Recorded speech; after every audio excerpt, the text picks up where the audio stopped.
Hi. It's been almost a week. I had to go back to work. I didn't get time to come down here and finish this job. And I discovered something interesting. I should have cleaned the saxophone really good after I used the Barkeeper's Friend on it. I let it sit with a little bit of grit on it, and I don't know if that made any difference, but in any case, it started tarnishing right away again. I have this as an illustration. This key, this side over here, I just repolished, and the other side here is after just 1 week. So you can totally see the difference.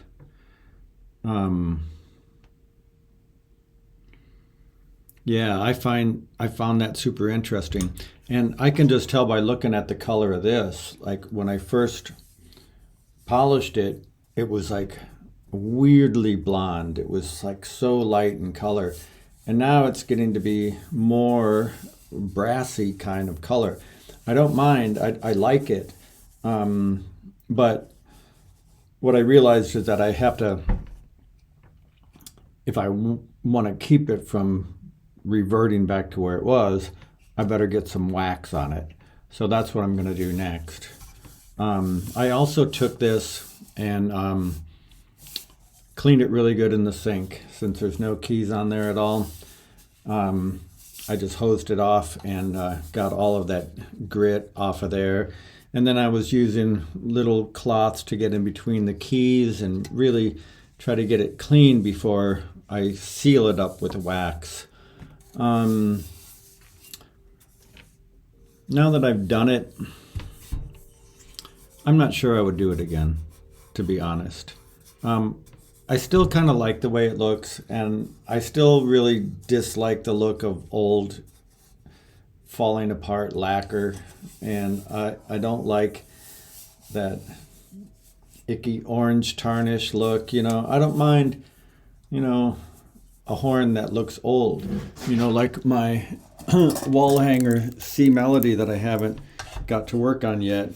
This thing has just like 100 years of patina on it, and I don't know if there's lacquer under that patina or not, but there's no way that I would ever strip this thing, right? I don't really mind the color. I mean, it looks like an old World War I saxophone, which is what it is. I'm not sure if the experiment was worth it or not. One reason why I think I wouldn't recommend stripping a horn like this is that it's a lot of work. I mean, I could have had this thing put back together and been playing it now days ago if I didn't fuss around with the polishing. It's a lot of work getting in and out of everything and also polishing all the keys. So yeah, I might not do it again, but at the same time, I think it's looking pretty, and I still really like the way my baritone looks after I stripped it. So I'm just about to go back to work now with the car wax, which I'm hoping will at least slow down the tarnishing process, and eager to give this a play test. Okay, on to the wax. Here's the wax I'm using, Meguiar's carnauba wax. It's a lot harder than waxing a car because you got all these little ins and outs. So what I think I'm going to do is fill up this little ashtray with this stuff. Looks like mustard. And got a nice smell though. And then big areas I think I can get with a cloth, but the small areas I'm going to try to just use this brush and spread it around so I can get in between all the keys and on the post and everything. And you certainly don't have to be careful. You just want to make sure that everything gets a little coating. You don't want to miss any spots. So, and then I'm going to do the keys separately too. So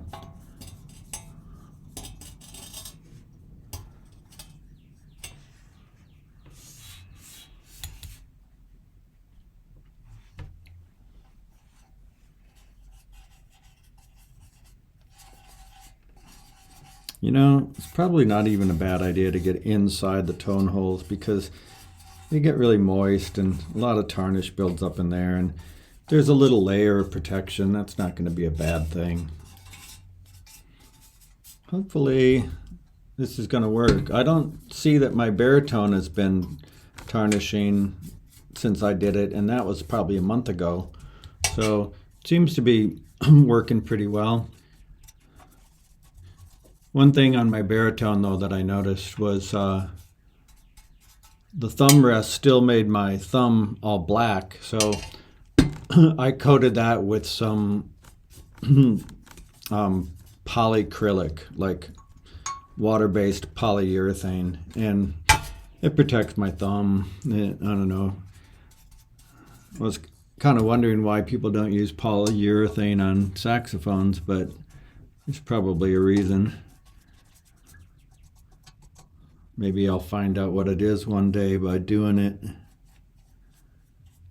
It seems crazy though, like painting a saxophone. Yeah, so sorry it's so bright, but everything's getting a nice even coating of this stuff, so I'll show you when it's done. Alrighty, so I have the whole body all slathered up. It didn't really take that long, but it's going to take a long time to dry, and they say not to let it dry in the sun for some reason, so I'm just going to leave it down here. I told you before that I liked the smell, but it's starting to get to me after a while. It's kind of making my eyes water, and it's probably a good idea to do this kind of work in a well-ventilated area, unlike me. All right, so don't be like me. Open a window or something. I don't even have a window to open. I'm also doing all the keys. Got a bunch of goop on all of them, and I decided to do an experiment. Here on the, I think this is the high E key, I cleaned the key really well just now, and I'm going to put car wax on half of it but not the other half to see if it really makes any difference, and then later I'll show you the progress. So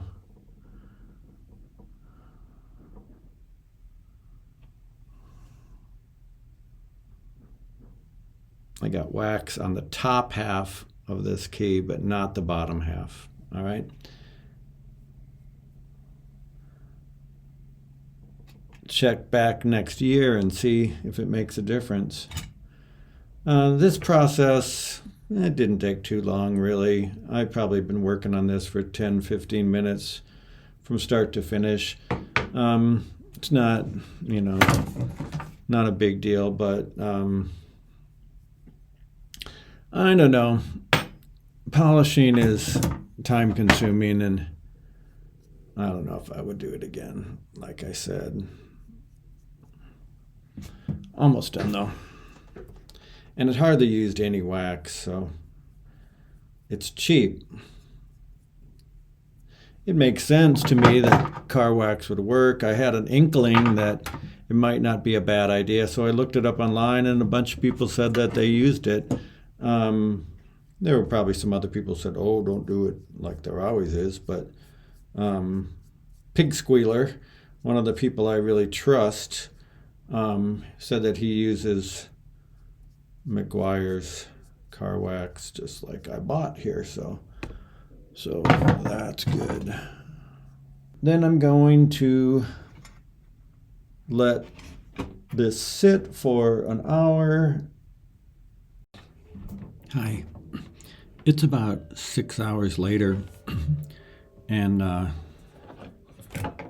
it's nice and dry. You can really see the weird film over everything.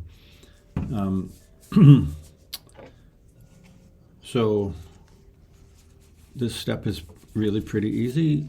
All you have to do is just wipe off the wax with a dry cloth like this, just like waxing your car, and leaves the metal nice and slippery, and you don't really see it at all.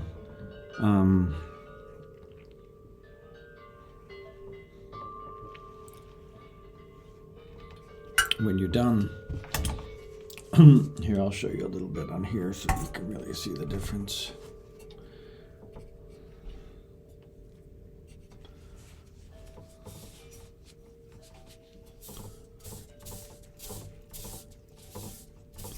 Oh yeah. Yep. Leaves a nice shine, and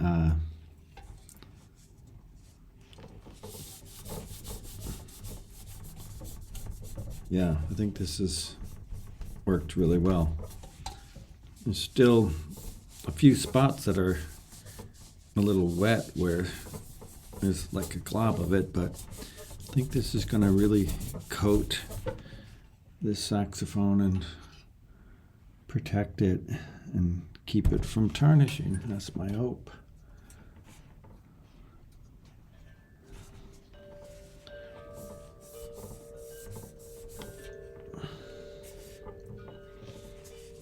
Yeah. There's a good look at it. Yep.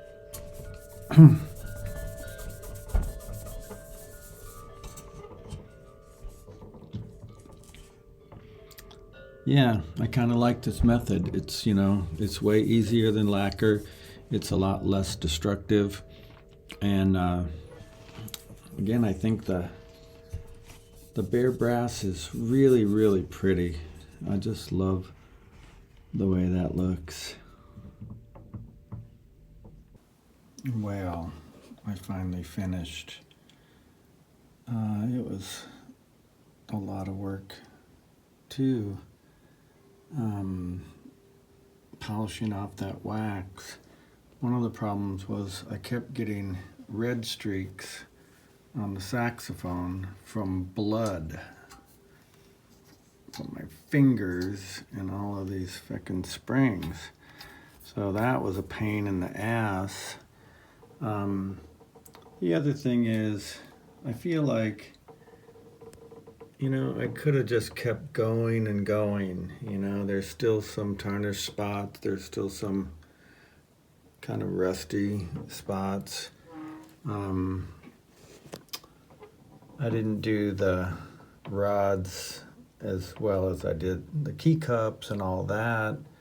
But, when I put this together, it's gonna look pretty. It's kind of reminds me of one of those Bundy saxophones that have the epoxy or enamel on them. It's kind of a dull matte finish. I think it's a really pretty color.